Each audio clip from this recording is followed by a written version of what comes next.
They told you it would never happen. They said Jacob Fatu doesn't belong in WWE. They said Zilla Fatu is all hype, no substance. And yet SmackDown didn't just shake last night, it cracked. Because when that music hit, when the camera cut to the ramp, WWE didn't just bring back a monster.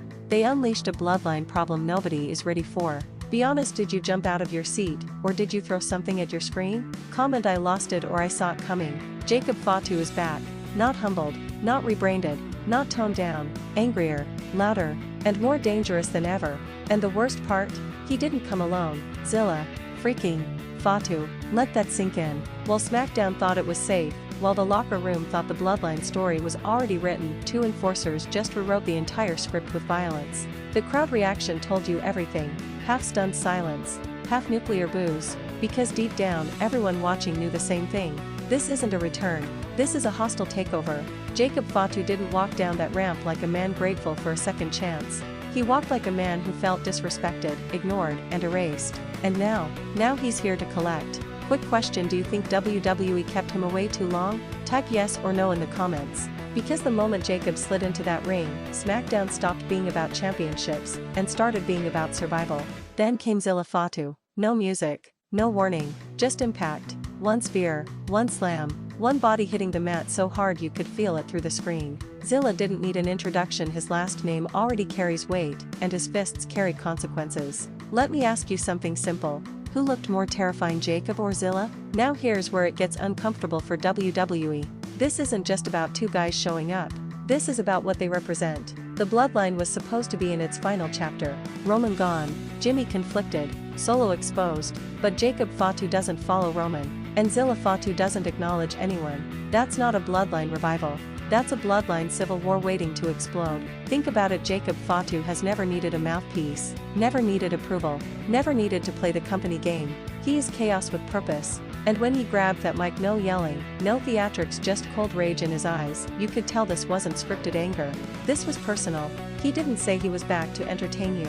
He didn't say he was back to earn respect. He said he was back to take what was denied. Does that sound like a man chasing titles? Or a man hunting people? Comment titles or bodies. Now let's talk about the elephant in the ring. Who stops them? Because strength won't, numbers won't, and history definitely won't. Zilla Fatu moves like someone who hasn't learned fear yet. Jacob Fatu moves like someone who's already conquered it. That combination? That's not fair. SmackDown's locker room knows it. You could see it in the eyes of the superstars watching from backstage. Nobody stepped up. Nobody interrupted. Because when two predators arrive at the same time, the prey stays quiet.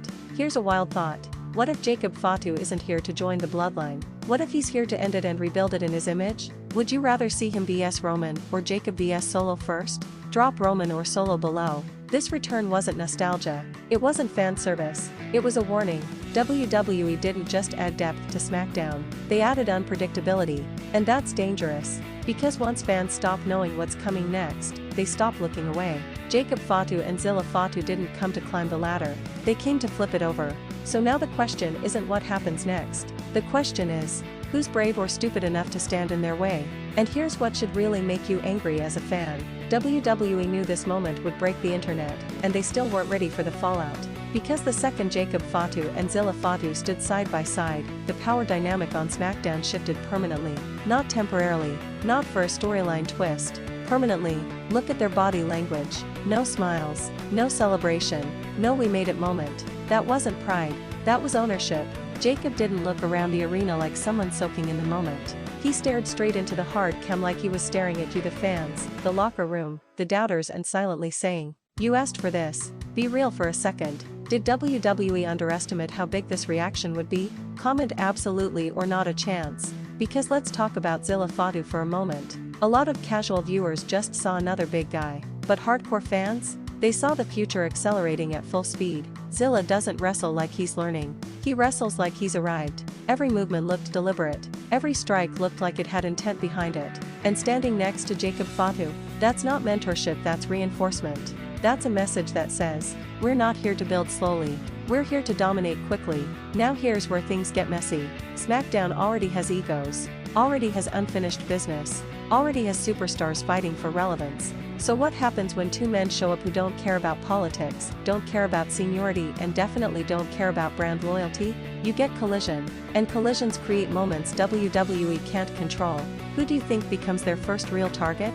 LA Knight? AJ Styles? The Bloodline remnants? Type the name you think is getting steamrolled first, because someone is getting sacrificed to establish dominance. That's how this works. And if WWE tries to slow them down, if they try to water them down, if they try to force them into neat little boxes, it will fail. Jacob Fatu has never been at his best when restrained. He thrives in chaos. He thrives when things feel real. And SmackDown just became very, very real. Let's not ignore the unspoken tension either. Roman Reigns may not be in the building, but his shadow is. And Jacob Fatu stepping into WWE without acknowledging Roman? That's not accidental. That's intentional disrespect. That's saying, the throne is empty and I'm not waiting for permission. Do you think Roman comes back because of Jacob Fatu? Answer yes or no. Because if this leads to Roman vs Jacob down the line, that's not just a match. That's a reckoning. And Zilla Fatu standing ringside during that changes everything. SmackDown is no longer about who's next in line. It's about who survives long enough to even get in line. And that's why this return matters more than any title win. This isn't about gold. It's about control. Jacob Fatu returned with a chip on his shoulder the size of the arena. Zilla Fatu returned with something even scarier: nothing to lose. That combination destroys locker rooms. So here's the final question. Are we watching the rise of WWE's most dangerous duo, or the beginning of the most violent implosion SmackDown has ever seen? Comment domination or destruction. Because one thing is guaranteed. After tonight, SmackDown will never feel safe again. And chaos? Chaos just found a new home. And here's the part nobody is talking about yet, but they will. WWE didn't just debut a duo, they planted a time bomb in the middle of SmackDown and walked away. Because Jacob Fatu doesn't need weekly wins to feel important. He needs impact. And Zilla Fatu? He needs momentum. Together, they don't ask for opportunities, they force reactions. Did you notice how commentary went quiet for a split second? That wasn't bad production, that was shock. Even the people paid to talk didn't know how to frame what they were seeing. Let me ask you, when was the last time SmackDown felt uncomfortable to watch? Drop the year in the comments. Because uncomfortable is good for business. Now imagine being a mid-card star backstage right now. You're grinding, you're waiting for your moment. Then suddenly Jacob Fatu shows up and reminds everyone what real intensity looks like. That's how careers stall. That's how pushes disappear. And that's why this return is going to divide the locker room. Some guys will try to align themselves, others will try to fight it, most will try to avoid it. Which one would you choose, ally or avoid? The scariest part, Jacob Fatu hasn't even gone full speed yet. No long match, no showcase, no unleashed defense. That was him at maybe 60%. And if that's the warning shot, what happens when he decides to actually prove a point? Now zoom out for a second. WWE has been searching for that edge again. That feeling that anything can happen. That fear that your favorite superstar might not make it to next week unscathed. Jacob and Zilla bring that back instantly. No comedy, no safety net, no apologies. And fans feel it. Quick poll. Do you want WWE to lean into this darker, more violent energy? Comment lean in or pull back.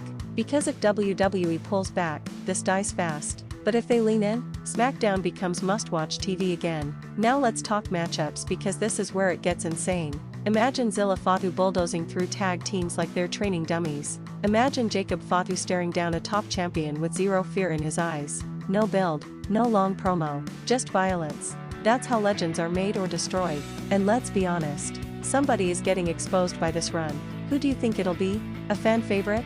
A protected star? Name who you think won't survive the Fatu effect. Because history tells us this. When WWE introduces something this intense, someone loses their spot. And the fans decide who stays. This is why reactions matter. This is why comments matter. This is why sharing this moment matters. Jacob Fatu didn't return quietly. Zilla Fatu didn't debut politely. They kicked the door off its hinges. So as SmackDown moves forward, remember this moment. Remember when you felt that jolt, that oh no feeling in your chest. That's not hype, that's change. And whether you love it or hate it, you're going to be watching, because chaos doesn't ask for permission, and the Fatus just claimed Friday nights. So one last question before you scroll. Are you ready for what comes next? Because SmackDown isn't ready, and Ring Rumble will be right here when it all explodes. And that explosion? It's not coming slowly, it's coming the moment someone makes the mistake of thinking this is just another storyline. Because Jacob Fatu doesn't wrestle like a man trying to impress management. He wrestles like a man trying to prove a point to the world. And Zilla Fatu? He wrestles like he's daring anyone to test him. That's a dangerous mindset in WWE. Let's be honest for a second. How many times have we seen hyped rivals fizzle out? How many times have we heard this guy is different only to watch them get watered down? But this feels different, doesn't it? Comment different or same old. Because the reaction didn't feel manufactured. It didn't feel like WWE telling you how to react. It felt like the fans realizing, oh, this just got real. And here's what should worry every champion on SmackDown. Jacob Fatu doesn't chase momentum. Momentum follows him. He doesn't need a title to feel legitimate. But the moment he decides he wants one, that belt stops being a prize and starts being bait. Who do you think he targets first for gold? US title? World title? Or does he destroy contenders just to make a point? Drop US, world, or no title below. Because there's another angle nobody wants to say out loud. What if Jacob Fatu isn't meant to be the final boss? What if he's the gatekeeper? The test you have to pass to prove you belong at the top.